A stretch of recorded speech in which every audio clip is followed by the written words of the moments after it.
Well, it's another day, another dollar, and we're gonna recap last night's Giants Patriots matchup, which really wasn't much of a matchup.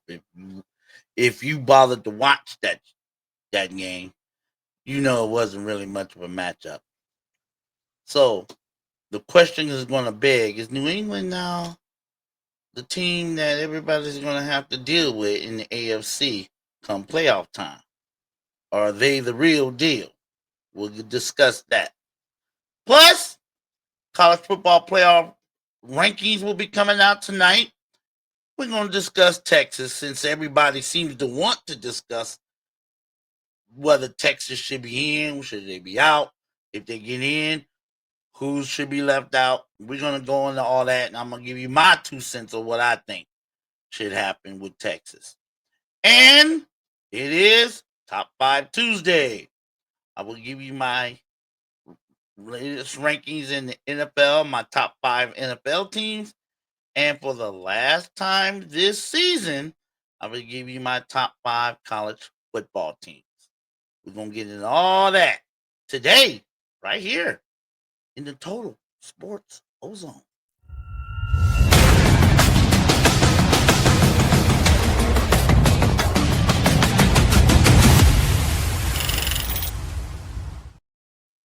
Big O with the big mouth welcoming you to another edition of the Total Sports Ozone for a Tuesday, December 2nd, 2025. It's amazing we only got 29 days left in the year. Wow. Where did the time go? Let's get into it. Last night, Monday Night Football, Patriots, Giants, and it really wasn't much of a contest. The Patriots jumped, and I mean, they literally jumped on the Giants in the first quarter. Went out to a 17-0 lead before the Giants even blinked twice.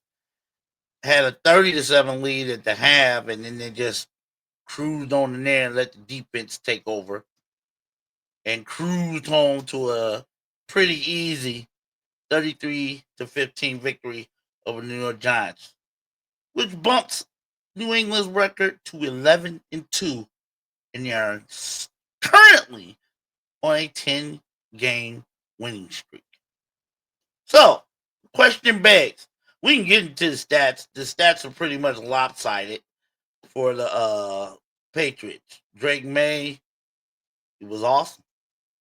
Drake May was pretty much Drake May, the way he's been pretty much all season.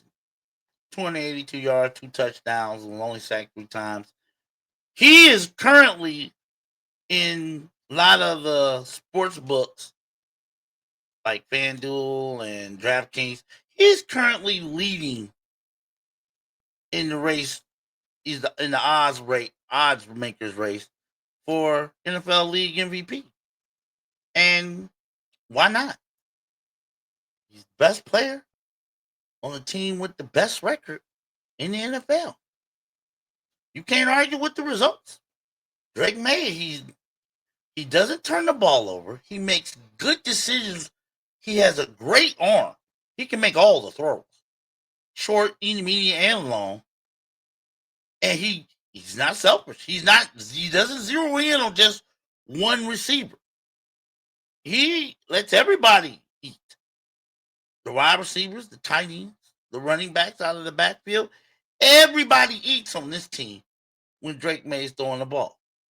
I mean, nobody on the team had more than 70 yards received. Yeah, everybody ate. Henry, 73 yards. Stephon Diggs only had 26 yards. Kyle Williams, 1 catch, 33 yards. Stevenson, 40 yards on 3 catches. Everybody ate. He spreads the wealth around. It's not just one receiver or that one tight end that gets all the catches and all the targets. He spreads it all around. And that's a tribute not only to just Drake May, but Coach Vrabel and the offensive coordinators who have put Drake May and this offense in a great position to score whenever they want to. I mean, it's gotten to the point where the Patriots can score pretty much whenever they want to because you can't key in on a defense. You can't key in on just one player. You can't key in on just Jerkman. You can't key in on Stephon Diggs. You can't key in on Hunter Henry.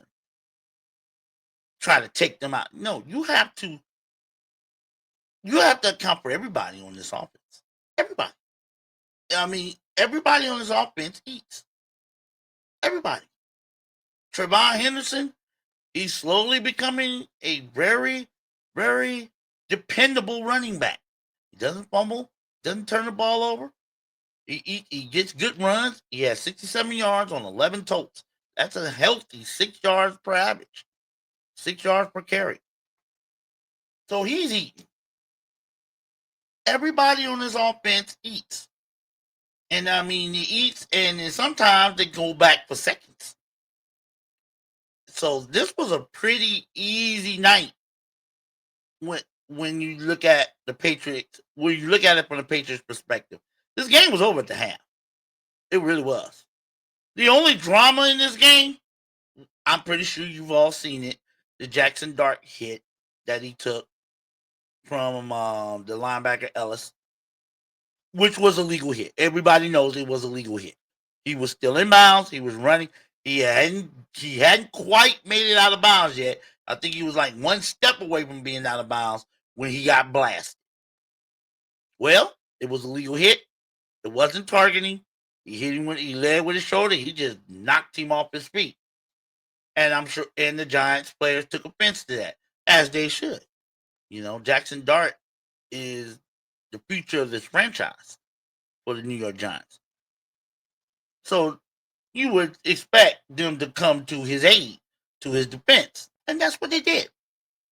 You know, it's nothing new. It's nothing out of the normal. When you see your best player, your franchise player, your future franchise player, or current franchise player in the Giants' case, get knocked off their ass, and the only thing you could hope is he gets up. And Dart is he's a tough cookie.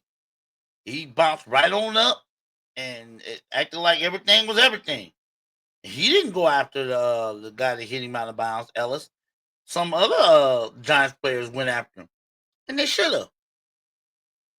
I mean, I like seeing that.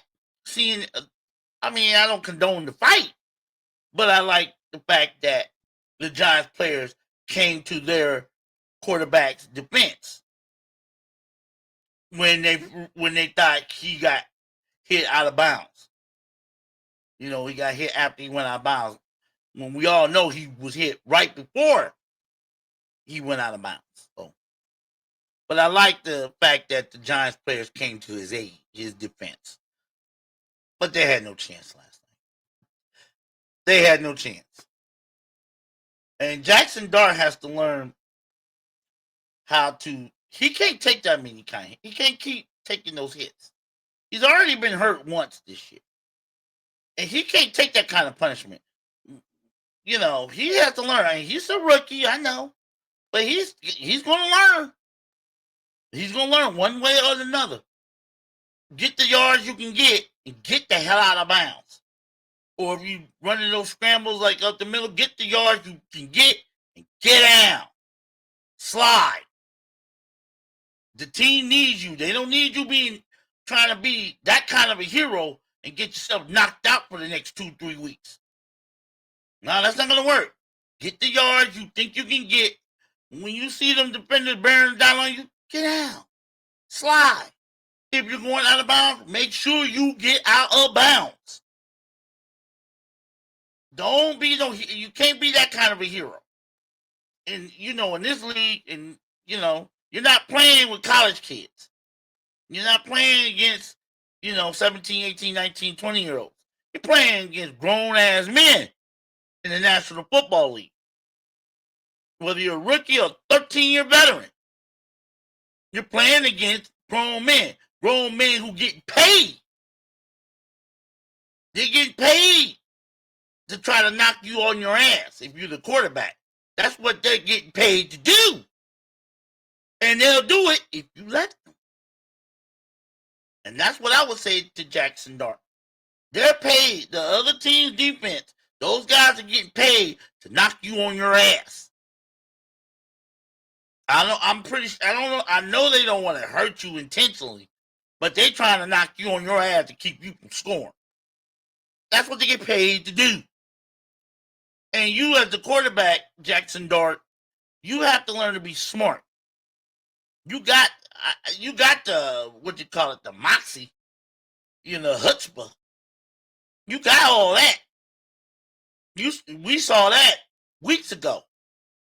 But it ain't gonna help you if you get your ass knocked out the game and you're out for the next 2-3 weeks with a busted shoulder or a broken hand or something like that. He's got to learn, and he's gonna learn one way or another. He's gonna learn. Get the yards you can get and get out. If you're running out of bounds, make sure you get out of bounds. Get the yards you think you can get and get out of bounds. It's called making a business decision. That's what they call it. You got to sometime in this game, you got to make a business decision. You got to make that business decision. Is it worth you trying to run all through the defense or just get down and live to survive the next play? That Jackson Dart's learning that. I think he will learn that.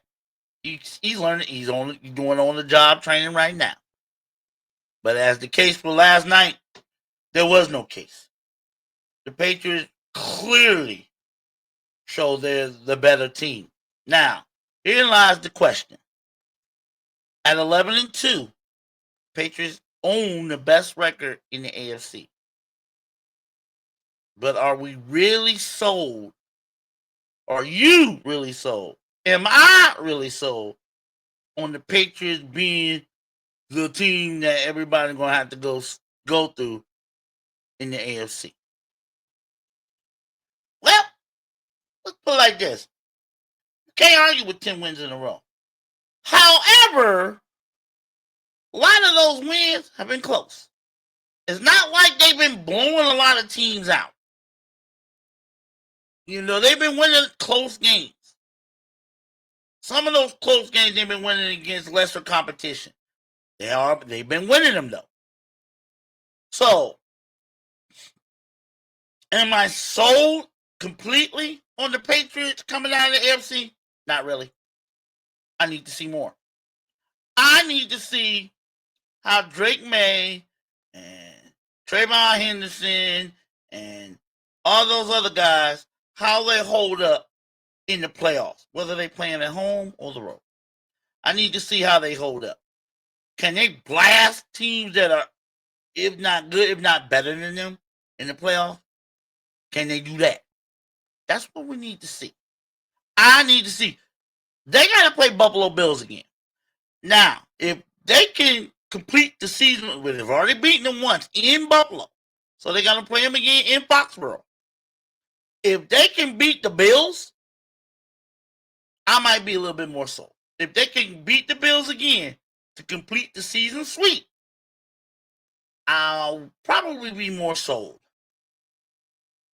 on the New England Patriots. Right now, I'm iffy about it. I'm teetering on it. I have no doubt Drake May is an MVP candidate. There's no doubt about that. There's no doubt that Mike Vrabel should get Coach of the Year. NFL, AFC, whatever. He should get Coach of the Year. Because he turned the Patriots team around quicker than a lot of people thought they would. Everybody knew Mike Vrabel was a really good coach, but he turned this team around faster than I'm pretty sure even most diehard Patriots fans would have thought. And I mean, he's turned them into a legitimate, you had to say, not just a playoff contender, a Super Bowl contender. He turned them around back to that in what? Just a year? Last year, they were terrible. This year, they're looking like you're going to have to go through New England to get to the Super Bowl. That's what it looks like more and more. And you cannot argue with 10 wins in a row. I know a lot of those, yes, like I said earlier, a lot of those wins were close. A lot of close wins, but that's what it takes. In this league, you're going to have a lot of close games. You're not going to have too many blowouts. In the NFL, you got to learn how to win those close games. You got to learn how to win them. And New England's learning. They call it on-the-job training. But am I sold with them all the way? Not yet. Not yet. I know they'll make the playoffs. I'm pretty sure they'll win the AFC East for the first time since Tom Brady left. But am I sold on them going all the way to the Super Bowl? Not yet. Close. Not yet. But as it stands, Patriots pick up another win. 11-2. All right. Big O with the big mouth. Total Sports. Ozone. Let's move on. Now, let's get back to college football for a minute. We got to. We all know the college football playoff rankings are coming out again tonight. Now, the big stink, the big stink that has been all over, at least all over my Twitter feed, and I'm pretty sure it's been over a lot of you guys' Twitter feeds, has been what to do about Texas. Should Texas get into the college football playoff?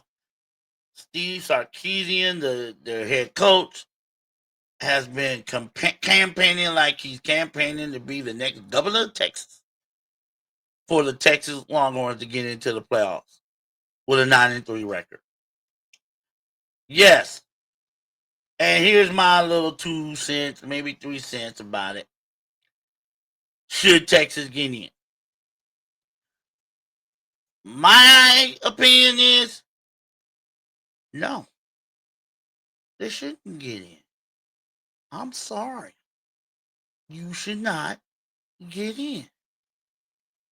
Because if they keep Texas in, I know Texas beat Vanderbilt head to head, y'all. I know Texas beat Texas A&M, y'all. I know Texas beat a couple other teams, top 10, whatever, y'all. But you can't ignore the losses. They lost to Florida. I'm sorry. Now, a lot of the Texas fans and Sarkisian is under this belief that the College Football Playoff Committee is punishing Texas for playing Ohio State first game of the season. Why would you think that? Why would you think you would be punished for playing who is now the number 1 team in the country and only losing by 7 points? Why would you think that the committee is punishing you for that loss when you lost to Florida? 4-8 Florida. That's the loss that's holding you back right now. Texas, Steve Sarkisian, all the Longhorns fans. It is not the Ohio State loss. For starters, that was the first game of the season. Yeah, Texas came in preseason ranked number 1. And their first game was on the road against the defending national champions. Yes, they outgained Ohio State in that game by about 200 yards. And yes, they only lost by 1 score. So why would you think that the committee will put more weight on that loss to keep you out of the playoffs when you lost to Florida? That's what the committee is saying. You played the number 1 team in the country, Ohio State, defending national champions. You played them about as close as any team has played them all season long. They're not going to punish you for that. No team has been closer to Ohio State than you guys were. Then why the hell did you lose to Florida? That's what the committee's saying. In my opinion, that's what the committee's looking at. If you play the defending national champions on the road that close, a game that if plays here, play there, you probably could have won it. If you play that team, who's been the number one team in the country ever since they beat y'all, if you play that team that close, how the hell you lay an egg against Florida? 4-8 Florida. How the hell you lay an egg against them? Hell, Florida State beat them. Tennessee beat them. Bunch of teams are beating Florida. That's why they have 8 losses. How the hell did you lose to them? That's what you get. Forget the Georgia loss. That just got blasted. It was a bad day. Now, if you had not lost to Florida, I would make the case for y'all to get in. 10-2 with 3 wins against top 10 teams? Yeah. Hell yeah. They should be in.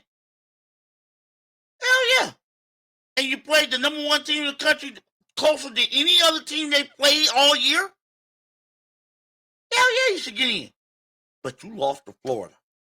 Sorry. In my eyes, in my opinion, that is the disqualifier for the Texas Longhorns. You lost to a very bad team. A team that isn't even bowl eligible. You have 3 losses. 2 of those losses are against eventual college football playoff teams. And your third loss is to a team that isn't even bowl eligible. That's a disqualifier. Sorry. I don't care how good you've been playing lately. I don't care. If you are a college football playoff national championship contending team that you say you are, you beat the team you're supposed to beat. And then I don't care if it's home or on the road, on the moon, in Timbuktu, on the other side of the Alaskan mountains. I don't care. If you are the team you say you are, a national title contender, and should be in the college football playoff, you're supposed to beat teams like Florida. I mean, you're supposed to beat the hell out of them. Tennessee did. They ain't going to the playoff. Florida State did. They about as bad as Florida.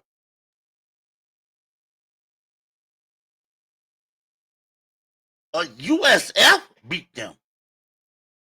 USF beat Florida in the swamp.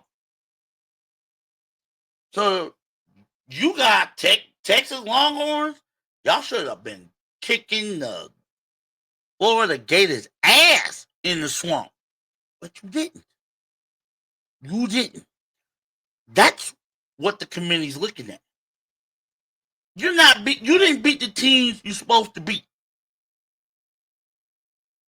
How can they let you win the playoffs over Vanderbilt, over Miami, over Notre Dame? I know Notre Dame's best win was against a 3-loss USC team. I get that. I know Miami's best wins was against Notre Dame. I get that. I understand. But they only lost 2 games. You lost 3.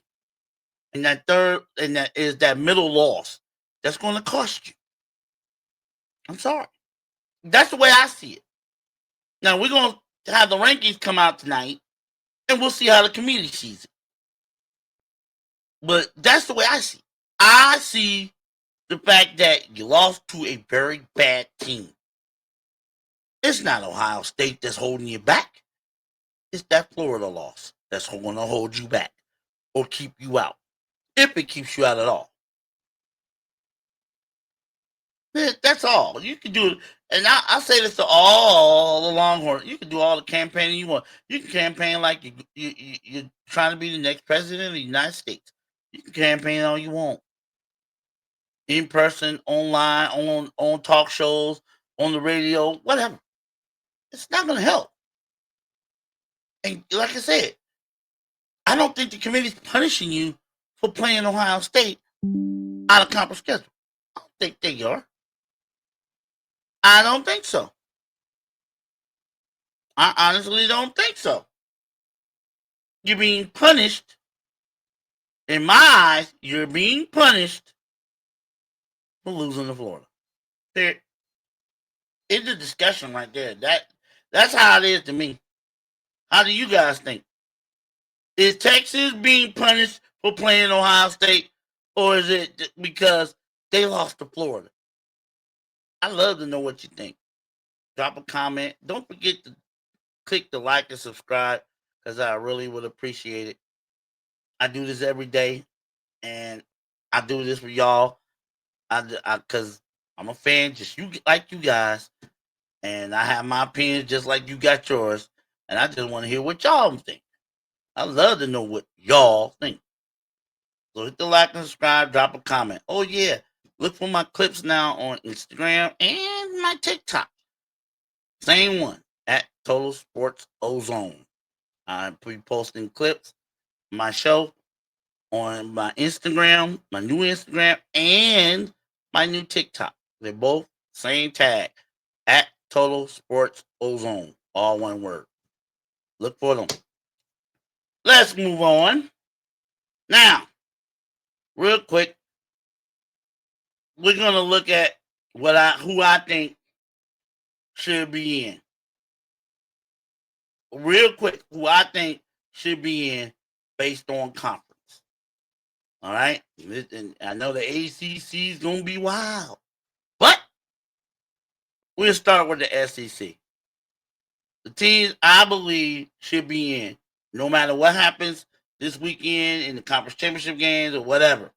Here's other teams I believe should be in and lock them down. Georgia, the Georgia Bulldogs, Alabama, Ole Miss. Yes, Ole Miss deserves to be in, even though Lane Kiffin is no longer coaching them.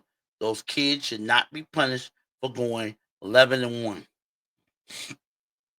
They should not be left out simply because their coach bounced on them. So Ole Miss should be in. Texas A&M should be in.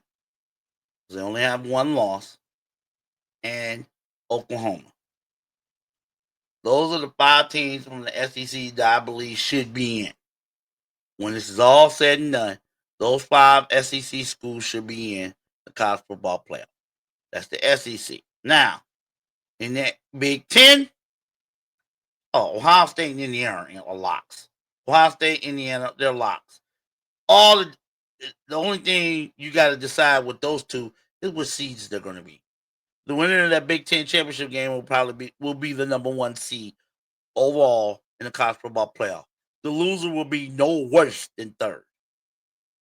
So both those two teams are guaranteed first round buys. In my eyes, both those teams, Indiana and Ohio State, they're the only teams that are undefeated at this point. So the only team, one of them is going to take a loss. And the only loss will be on their resume will be to that other team. So Indiana's going to either have one loss to the number 1 team in the country, or Ohio State will have one loss to the number 2 team in the country. So again, whoever wins that game will be the number 1 seed overall in the college football playoff. The other one would be no worse than third. No worse. Should be no worse than the 3 seed. That's how I see it. Oregon. That's it. Those are the 3 teams in the Big Ten. Indiana, Ohio State, Oregon. That's 8 spots. 5 SEC, 3 Big Ten. Big 12 is complicated. Big 12 is complicated because, well, actually, Big 12 is not really complicated because all those other teams got at least 2 or more losses. They beat each other up. So whoever wins the Big 12 championship, either Texas Tech or BYU. Whoever wins that game, they're in. The other team, Okay, your resume doesn't measure up. It doesn't. It won't measure up with the Vanderbilts, with the Miami's. No, it won't measure up no matter what you say. So winning the Big 12 championship game, you're in. That's 9 spots. That's 9 spots. 5 SEC, 3 Big 10, 1 Big 12. ACC, that's the one that's complicated. What if Duke wins? Huh? What if Duke wins the ACC championship?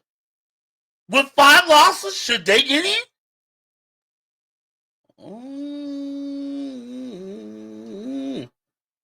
I don't think so. I don't think so. There's no way Duke, even if they do, because of all these little weird, funky tiebreakers, they are playing in the ACC championship game. But they have 5 losses. There's no way they should be in. I don't care if they do win this game. So, in my eyes, in the ACC, only one team should get in. So, in my eyes, if Virginia wins the ACC championship as the highest ranking ACC conference champ, as the highest ranking one, they should get in. If Virginia wins, if Virginia loses, Miami should get in. That's right. If Virginia loses, Miami should get in. So, Virginia is playing for their destiny, in my eyes. If they win, they should be in. If they lose, it should be Miami. So that's 10. That leaves 2 at larges. Well, actually, Notre Dame is going to get in, and they should get in. They've only won 2. They've only lost 2 games, and they've been blitzing teams lately, so they definitely should get in. And the highest ranking group of 5, which is going to be whoever wins between Tulane and North Texas, in my opinion. Whoever wins that conference championship game between Tulane and North Texas should get in. So, got 5 SEC teams, 3 Big 10 teams, the winner of the Big 12 championship team, that's 9. Virginia or Miami in the ACC, that's 10. Notre Dame, they're going to let them in, that's 11. And whoever wins out of Tulane and North Texas, I do believe they meet for the conference title either Friday or Saturday. So whoever wins that game should be in. That's your 12, in my eyes. What do you think? Let me know. Drop me a comment and let me know what you think about that. So I'm gonna go again. For the cheap seats, I'm gonna go again. SEC, I got Alabama, Georgia, Oklahoma, Ole Miss, and Texas A&M. The Big 10, I got Indiana, Ohio State, and Oregon. That's 8. For the Big 12, I got whoever wins BYU, between BYU and Texas Tech. Whoever wins that conference championship game. That's 9. In the ACC, I got Virginia if they win the ACC championship. And if they don't, Miami. That's 10. You're going to put Notre Dame in no matter what because they only got 2 losses. So that's 11. And then whoever wins between Tulane and North Texas. Boom. There you go. That's your 12. If you think different, let me know. Big O with the big mouth. Total Sports Ozone. But now it's time to get into Top 5 Tuesday. The day I give you my top 5 teams in both college football and the NFL. And since this was the last regular season weekend, this will be my last top 5 for college football. Unfortunately, it will be my last top 5 for college football. We're going to keep going on with the NFL, but this will be my last top 5 in college football. So, we're going to get into this right now as I show you my top 5, my final top 5 college football teams, regular season. I'm putting number 5. Remember, Texas A&M lost. So, some teams moved up. And team I moved into my top 5, was Texas Tech. They've gotten stronger as the season gone on. I know they took that one loss to Arizona State, but they have been making mincemeat of everybody else since.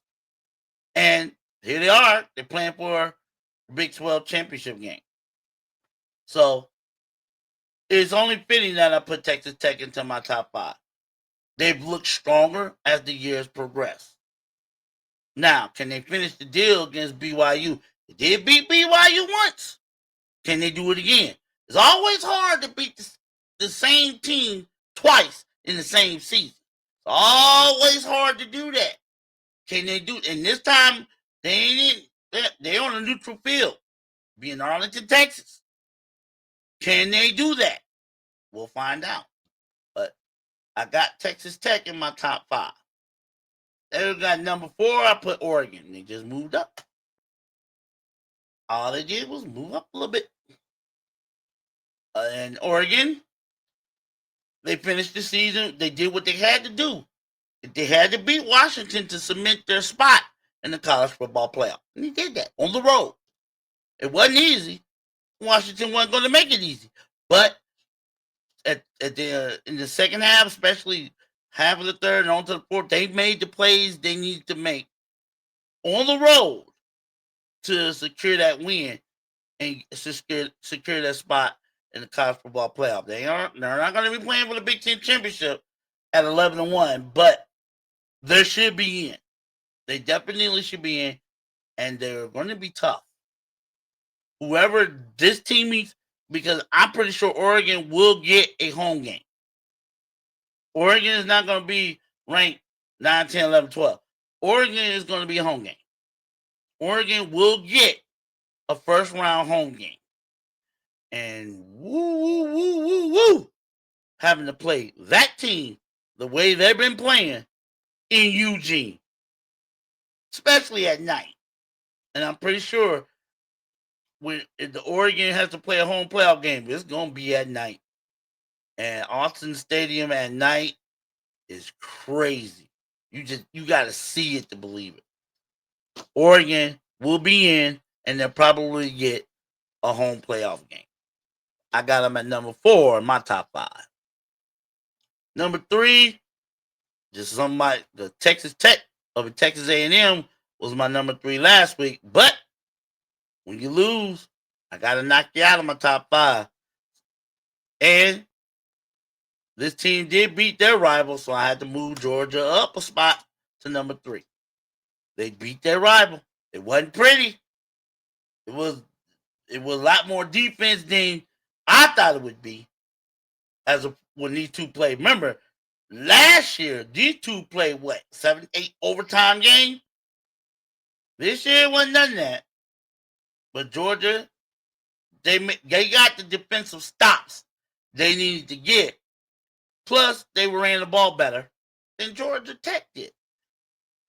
So they won that rivalry game, and now they're playing Alabama for the SEC championship game. Only team to beat them this year. So they get a chance to get a little bit of revenge in Atlanta. And like I just said, it's hard to beat the same team twice in the same season. So I don't know about this one. I don't know about Georgia. I think Georgia can get them, but I just don't know. Alabama has been Georgia's bugaboo for the past 10 years. 10 years. Alabama has been Georgia's bugaboo. When they finally learned how to beat them, when it mattered, they won the national title. I believe that was back in, 2021 or something like that? 2021, when Georgia finally learned how to beat Alabama when it mattered, they won a national title. So it's not like Georgia can't beat them, but they have problems beating them. Have problems. Can Georgia do it this weekend? Because if Georgia beats Alabama in the SEC championship, they'll probably get the number 2 seed in the playoff. But we'll see. Right now, I got Georgia as my number 3 team. My number 2 and number 1 hasn't changed pretty much for the past month and a half. And that is number 2 is Indiana. And number 1 is Ohio State. The only two teams right now that are undefeated. And it's fitting that these two teams will be meeting for the Big Ten championship. They've been the best. I don't care what anybody says. I don't care what you think. These two teams have been the best 2 teams in college football all year. All year. All year long. Ohio State has only been tested once. Indiana have been tested about 2 or 3 times, and they've answered those tests. They've answered those calls. They passed those tests. The road game against Oregon, the road game, and they were all on the road. The road game against Oregon, the road game against Iowa, and the road game against Penn State. Indiana is a tested team, and they've come through those tests with flying colors. As far as Ohio State, they've just been strong enough to where they haven't needed to be tested. You thought they were going to get tested by Michigan over the weekend. Well, it started off dicey at the beginning, but once Ohio State got their footing on them, there wasn't even a game. Michigan had no chance. They really didn't have any chance. Ohio State showed how strong they are on both sides of the ball. They held Michigan out of the end zone. Forget the offense. They held Michigan out of the end zone for the first time in 11 years.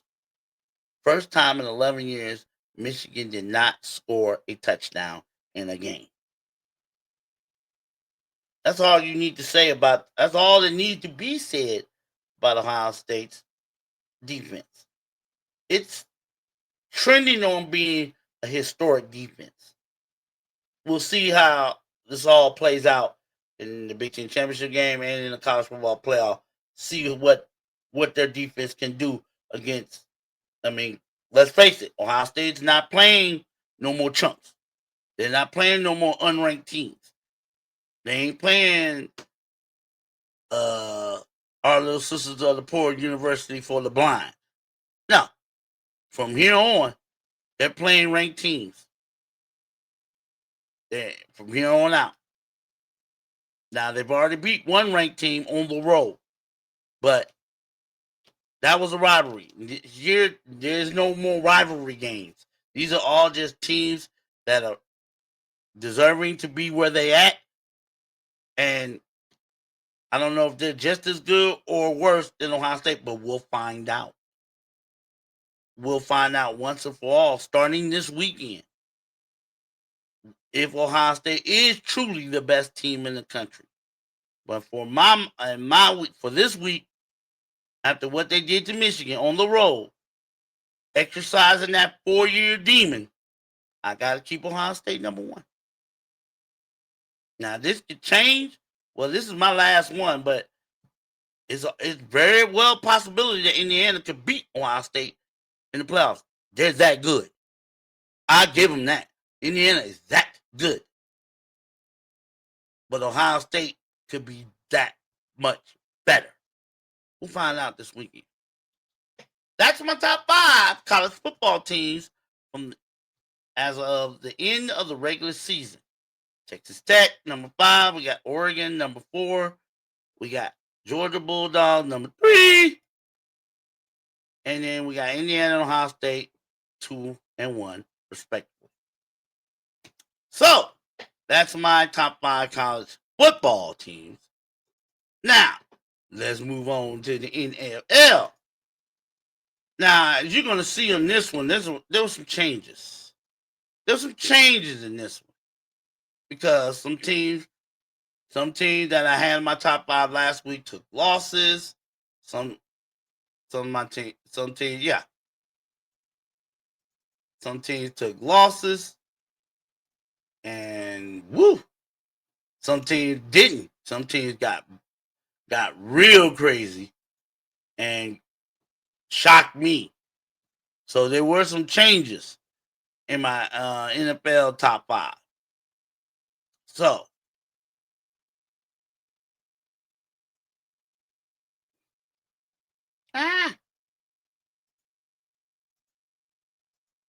one second. We're gonna get this right.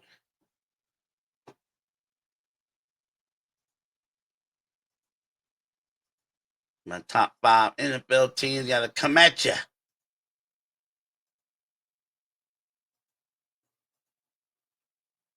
So here's my top 5 NFL teams as of week 13. Now, like I said, there's some changes to this because some teams, couple of my top 5 teams took losses, like in the Indianapolis Colts, Rams. They took losses last week. So for this week, I got my number 5 team. I held the Rams into my top 5, even though they took a loss on the road to the Panthers. I still believe they're the strongest. They have the strongest offense, and their defense is top 10. But they need to learn how to hang on to the ball. I believe that's why they lost to Carolina Panthers. Lost the ball. Didn't hang on the ball. They got to hang on to the ball. They got to hang on to the ball. And that's why they lost to the Panthers.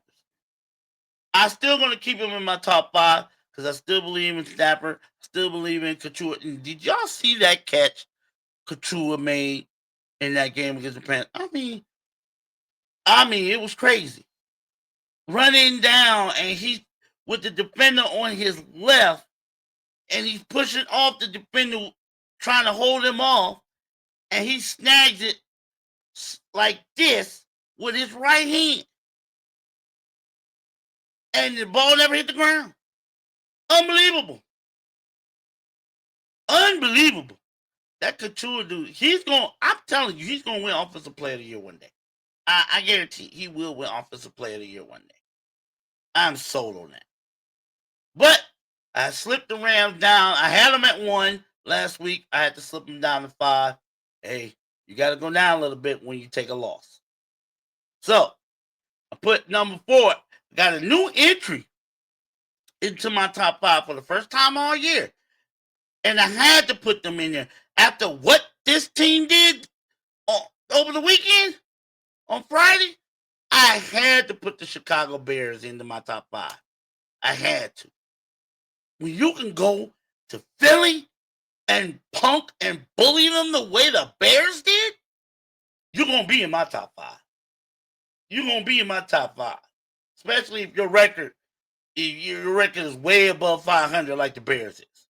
And you go to Philly, the defending Super Bowl champions, and you run all over, under, and around and through them like they did, how can I not put them in my top 5? I mean, they punked and bullied the Philadelphia Eagles in their house to the likes of which I hadn't seen in decades. I haven't seen the Eagles get that bullied and ran over in their own house in decades. Probably since I was a teenager. And the Bears did that. Almost 300 yards rushing. 2 running backs with over 100 yards and a touchdown each. They didn't even need to throw the ball that much. They didn't. Just hand the ball off and let those running backs eat. And they ate real good, and they was asking for seconds, thirds, and fourths. So I have to put the Bears. And that defense is coming along. The defense is coming along. It ain't there yet, but it's coming along. It did what it needed to do against the Eagles. It kept them out of the end zone long enough for the Bears to keep running that ball the way they needed to. So I had to put the Bears in my top 5. Number 4. I got number 3. I'm going to keep the Denver Broncos right where they at. Little escape win against the Commanders keeps them right there. And that's Denver's MO. Modus operandi. They win in the close games. They win in that. I think, if I'm not mistaken, 8 of their 10 wins have been one score or less. Within one touchdown or less. 8 of their 10 wins have been that close, within one score. But that's what championship teams know how to do. They win those close games. As we all know, in the NFL, not every game is a blowout. Not every game is going to be a blowout. So, got to learn how to win those close games. And that's what the Broncos have done all year long. I keep them number 3 in my top 5. And that means number 2 will go to the New England Patriots. I would have put them higher. I would have put them at number 1 had they beat somebody relevant last night. If they had beaten like the Ravens or the Chiefs, the Bills, even the Pittsburgh Steelers, the way they beat the Giants last night, I would have bumped them right up to number 1. But this is the Giants. The Giants are a mess. I mean, they're trying, but they're a mess. They ain't ready. They're not really going to pose much of a challenge to anyone when they go on the road. They're just not.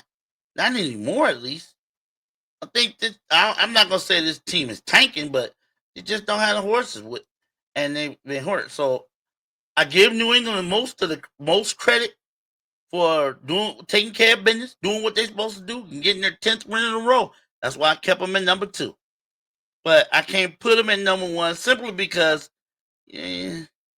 competition. So my number 1 team this week in my top 5 will be the Seattle Seahawks. They're destroying teams. Really. You go, especially at home. I think they only lost once on the road, but they lost twice at home. They've lost 3 games. And they've lost 3 games by a grand total of 9 points. They lost to Tampa Bay. They lost to the Rams. They lost to the 49ers by a grand total of 9 points. And everybody else, they bombed. They bombed the Cardinals. They bombed the Saints. They bombed the Vikings. They bombing teams. At home and on the road. They bombed the Steelers in Pittsburgh. Remember? Yeah. They did that. The Seahawks got a tough defense. And with Darnold, and who I think should be definitely be a nominee for NFL Offensive Player of the Year, Jackson Smith in Jigba. That's right. Best wide receiver in the game, and it's not even close right now. Plus, that defense is relentless, and they go after QBs, and now they're getting turnovers. I had to put Seattle over New England based on Seattle's level of competition. It's been a little bit better than New England's, even though New England has won 10 in a row. Their level of competition has been, let's just say, wishy-washy. Atlanta, the Jets, the Giants, it's wishy-washy. New Orleans, some bottom feeders in the NFL. Seattle was beating tough teams. Some teams, they beating tough teams. They went on the road, beat Pittsburgh, beat Jacksonville. They've been beating teams that are either right now holding on to a playoff spot or right close, and it's 9-3. You have to take in consideration with that, with the Seattle Seahawks. they're strong on both sides of the ball. And they're going to be a very tough out come playoff time, especially for teams that have to go to their house, the Hawks' nest, and play them in the playoffs. If you don't know, you better ask somebody. That place is probably the loudest place on earth come playoff time. I guarantee you not. You don't want to play there. I BS you not. You do not, if you're a visiting team, you do not want to play that team, the Seattle Seahawks, in Seattle come playoff time. If you do, you better bring some earplugs. That's all I'm saying. If you have to play the Seattle Seahawks in Seattle come playoff time, bring some earplugs. Bring earplugs. You're going to need them. So, that's my top 5 teams from the NFL for the ending of week 13. And that'll do it for today. I want to know what you think, though. Should I add it in? Should one of the teams in my top 5 be in there, or should they be left out? Do you have a team that you think should have been in the top 5? There's a couple of candidates that I left out of my top 5 that could have really easily, based on the weekend they had, they could have easily been in my top 5. That's what I went with based on what I saw and what I read and how they performed over the weekend this past Sunday, Friday, Saturday, and Sunday. So, you think there's something else, let me know. Anyway, I'm going to get out of here for the day. Tomorrow, of course, we definitely going to discuss the newest college football playoff rankings. And these are the last rankings that's going to come out until the big reveal next Sunday. So we're going to have a lot to discuss about who's where and who ain't, and who still has a chance to squeeze themselves into the playoffs. Remember, I just gave you the 12 teams I think will make the college football playoff based on how things work out this weekend as opposed to the conference championships. We'll see what the rankings are. See somebody else. If the games shake out a different way, maybe another team could squeeze themselves in. Maybe Texas could actually squeeze themselves in. I doubt it, but stranger things have happened. We're going to discuss all that tomorrow, right here in the Total Sports Ozone. Have a good day.